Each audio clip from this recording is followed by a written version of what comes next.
आज की कहानी है चतुर सेठानी और चार चोरों की कहानी, जो कि बहुत ही दिलचस्प और मजेदार कहानी होने वाली है। इसलिए इस कहानी को ध्यान से एकांत में बैठकर या लेटकर सुने।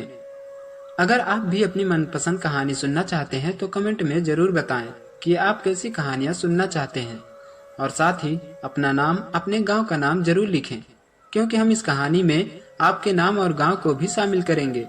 आइए सुनते हैं आज की इस कहानी को। एक बार की बात है, एक छोटे से गांव में एक बेहद चतुर और समझदार सेठानी रहती थी। उसका नाम कमला था। कमला का पति गांव के सबसे अमीर सेठ अचानक एक लंबी बीमारी के बाद गुजर गया था। सेठ के जाने के बाद गांव वालों को लगा कि कमला अब अकेली हो गई है और उसकी संपत्ति पर बुरी नजरें लगनी शुरू हो गई। लेकिन कमला केवल सुंदर ही नहीं बल्कि अत्यधिक चतुर भी थी। सेठ की मौत के बाद उसकी संपत्ति पर बहुत से लोगों की नजर थी और ये बात गांव में चार चोरों तक भी पहुंच गई। उन चारों चोरों का नाम था कालिया, रामू, भीखू और छोटू। वे चारों गांव के कुख्यात चोर थे जो अपनी चालाकी से अब तक पकड़े नहीं गए थे। एक दिन उन्होंने तय किया कि वे कमला की संपत्ति लूटेंगे।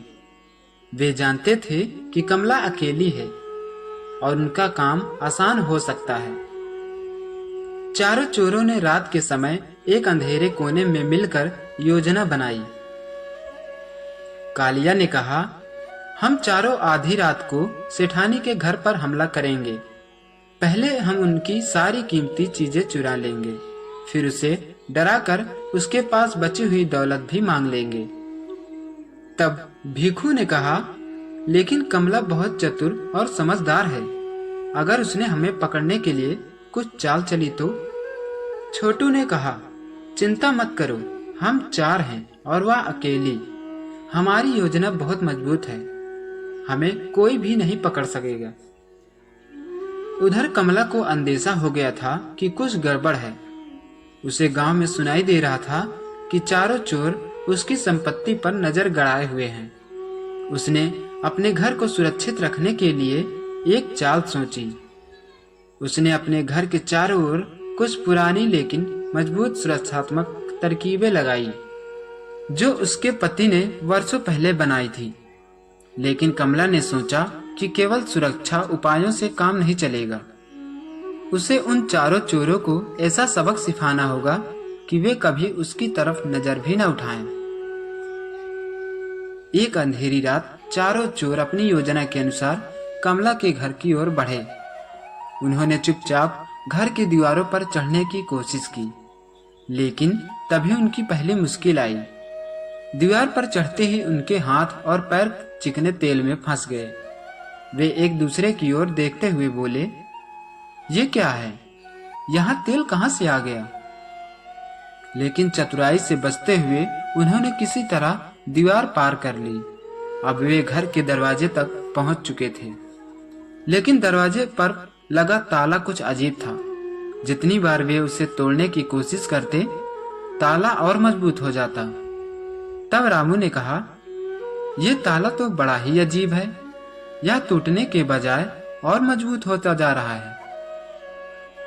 कालिया ने पूछा, अब क्या करें? छोटू ने सुझाव दिया, चलो पीछे से घर में घुसते हैं। वे चारों पीछे की ओर गए, लेकिन वहां भी एक नई समस्या थी। जैसे ही उन्होंने खिड़की खोलने की कोशिश की, एक बड़ी जाल उन पर गिर गई और वे सभी उसमें फंस गए। सेठानी ने घर के भीतर से उन चारों की हालत देख ली थी। वह मुस्कुराई और बोली, आओ अंदर आओ, तुम्हारा स्वागत है। चारों चोरों को समझ नहीं आया कि कमला क्यों इतनी शांत और निडर है। वे किसी तरह जाल से बाहर निकले और दरवाजे तक पहुंचे। जैसे ही उन्होंने दरवाजे को जोर से धक्का दिया, दरवाजा खुल गया और वे सब अंदर पहुंच गए। अंदर पहुंचते ही सेठानी ने एक नई चाल चली थी। उसने दरवाजे के ऊपर रखी एक बाल्टी को गिरा दिया, जिसमें गोंद भरा हुआ था। गोंद उन चारों पर गिर गया और वे पूरी तरह चिपक गए। कमला ने हंसते हुए कहा, तो तुम लोग मेरी संपत्ति चुराने आए थे, लेकिन अब तुम फंस चुके हो। अब तुम मुझसे माफी मांगो और वादा करो कि भविष्य में कोई चोरी नहीं करोगे, तो ही मैं तुम्हें छोड़ूंगी। चारों चोरों को अपनी गलती का एहसास हुआ। वे हाथ जोड़कर माफी मांगने लगे। हमें माफ कर दो सेठानी जी, हम भविष्य में कभी चोरी नहीं करेंगे। कमला ने उसकी दयनीयता हालत देखकर कहा, ठीक है, मैं तुम्हें माफ करती हूँ, लेकिन याद रखना, अगर तुम फिर से चोरी करने की कोशिश की तो अगली बार ऐसा जाल होगा जिसमें तुम कभी बाहर ही नहीं निकल पाओगे। इस प्रकार कमला ने अपनी चतुराई से न केवल अपनी संपत्ति की रक्षा की, बल्कि उन चारों को एक महत्वपूर्ण पाठ भी सिखाया और गांव में एक नई कहानी बनने लगी।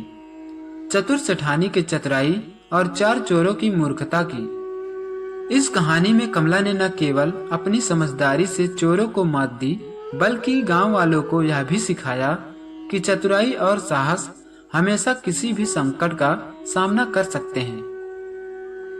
दोस्तों, अगर आप मेरे इस चैनल पर नए हैं तो मेरे इस चैनल को सब्सक्राइब करें और साथ ही बेल आइकन को जरूर दबाएं, क्योंकि मेरे इस चैनल पर हर रोज एक नई नई कहानियां आपको सुनने को मिलती रहेंगी।